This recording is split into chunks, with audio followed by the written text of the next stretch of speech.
Well, all right, folks. Here we are tonight at the Keag House. I might even start off with a pour. I might even just start off with a glass tonight. We got the May Day IPA Volume 6 coming at you from the music room. It's in my house. And there's a palm tree in here. There's a sweet-looking couch. I'm going to put my feet up and sip on this May Day classic West Coast, American West Coast IPA. How can you go wrong? Can't go wrong with this kind of beer. It's that friggin' time of year. That time of year to friggin' bust out the mower, baby. Hopefully that thing starts again. No? Oh yeah, I mean that's a classic friggin' West Coast IPA. Hey guys, how you doing? Jay McKay is here at the Keag House tonight. We got May Day Volume 6. I brewed this thing on it was like April close to actually 420. But anyway, I'll let you scope out this recipe real quick. I'm not gonna stutter through this. I'm not gonna put you through it. But it's really cool to check out this hop. This one hop I decided to kind of scope out. It's like a substitute for a Simcoe. It's the it's Eureka. Anyway, let me start off here. Let me get the old recipe here going, flowing for you.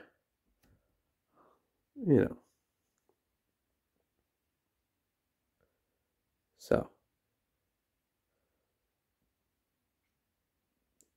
that's it. 5.4%. Yeah. This was actually pretty good. I've had a few of these before. There's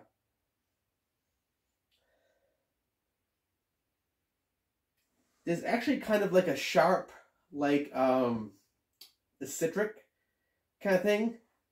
There's a sharpness that's there, kind of just a little bit. It's like almost a hazy kind of smell, but it's not quite big enough,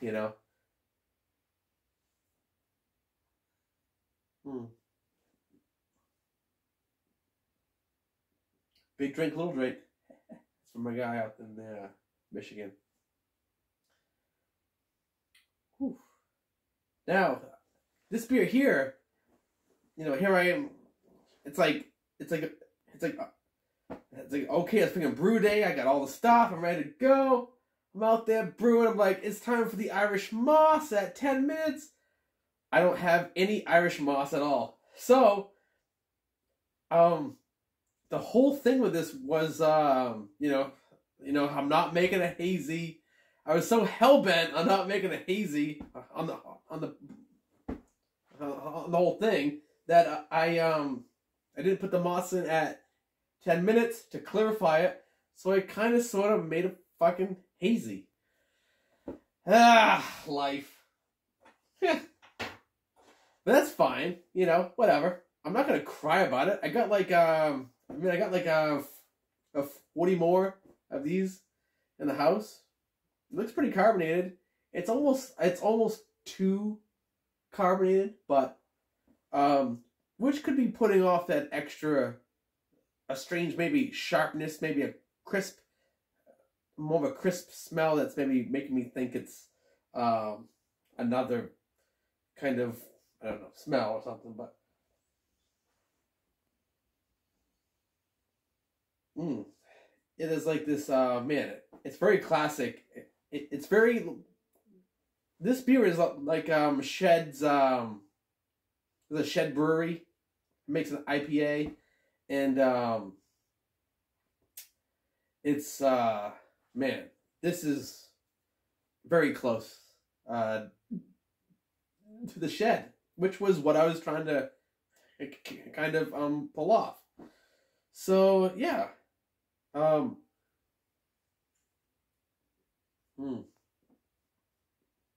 it's very It's very dry. It's almost too dry. This did finish in at 10. I think it was a 10, 11. It's like 10, 10. So, yeah, that's pretty dry. You know, I got that 1272, man, freaking biting hard right now. So that's my yeast right now. And, yeah, that shit is chomping stuff down to like 10, 12, 10, 10. So I gotta be sure to like sweeten it up maybe a little bit next time. Maybe put in some like that raw honey that I got. Make an IPA. Put just a little dab of that raw honey in for like some like extra residual sugars. To kind of bump it up to like at the very end up to like a 10-14, 10-15. That's like maybe just like the most perfect range for maybe an IPA. And also to put like a small splash of honey in would be kind of cool too. Yeah. So we got the hops here. You know, it's Eureka, Centennial, Cascade, Citra. You know, Eureka again. I mean, these are the classic C hops. To me, I would almost consider like a Eureka like a C hop. You know, it's a substitute for like a Simcoe.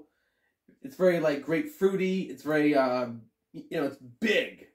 You know, so a little bit of it, a little bit of that will go a long ways. And I kind of paired it with Centennial here, just to kind of spice that up, just because it's like two hops together of the same kind. There's a thing with that if it's like really tropical, and then it's one that's like really like floral. When you add them together, it kind of makes a nice thing there. But you gotta experiment with that a little bit to kind of decide on what you like. And there's also like all these other like things going on and factors when it comes to beer, you know. So it's hard to really put a stranglehold on like home brewing and like really constantly put out a constant perfective, you know, same beer every time. But yeah, if you have a recipe like this, you kind of like this is a like very much like very close like to go to, you know, like every time you make a recipe. But those cats jumping around like. But this had a 3-step mash. Not much else I want to say about that. This a 60-minute boil.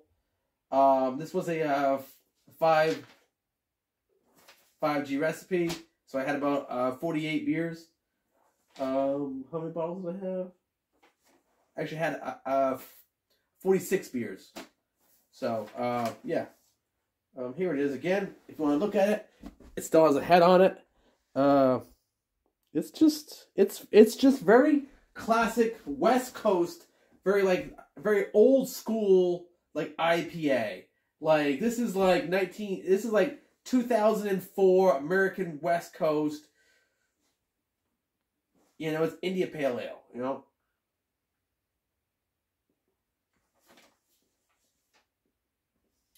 If there's a small critique, if I could critique it at all, Eddie, if I can say that word, I would say it's almost too dry. So almost too dry, but whatever. It is, but it's not. Like it's right. It's very close to being like oh, it's too dry. You know, it gets away with it because it's an IPA. So on that alone, we got some lacing here happening because of the dry hop I did. This was about 3 days later. It's like 3 days like into ferment. I just dropped in a few pellets of the Eureka. So 9.5 grams of that.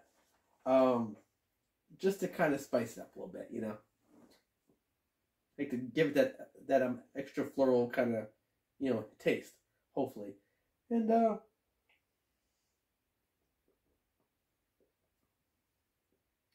I mean, can I taste it really? Not. I mean, it's dry, so yeah. I mean, I think it might helped. Yeah, it might help. So, on that, yeah. This is Keag House, and we are out. This is May Day, the May Day IPA, volume 6. Man, I've made this a bunch of times, but yeah, May Day IPA. I like it. It's not too bad. So, pretty good. I'll give it a 3.7, maybe a 3.9 out of a 5, I guess. So yeah. Yep. Not too bad. Alright, you guys. I'm out of here. The cats are taking over. So, cheers. Cheers.